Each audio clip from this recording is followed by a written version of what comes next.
Peryogi ku urang ditapakuran yen ku ayana tauhid anu weweg saestuna kahirupan urang bakal regreg.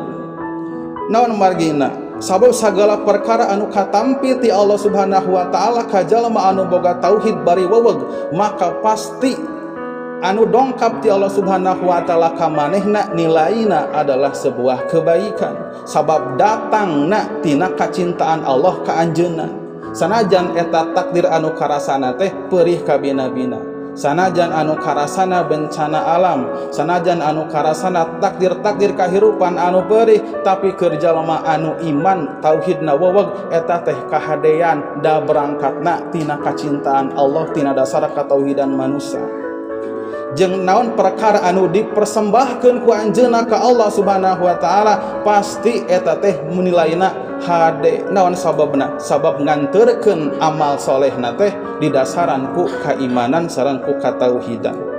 Sabalikna atuh ti jalma-jalma anu kufur maka sagala rupa perkara anu katarima ku manehana ti Gusti Allah, maka eta teh pasti goreng patut nilaina sanajan ngeunah karasana. Sanajan nikmat anu karasa ku manehanana jalma-jalma anu kufur, tapi eta kanikmatan teh datangna tina bebendu Allah Subhanahu wa taala, sehingga dina bahasa tauhid disebutkeun eta teh istidraj.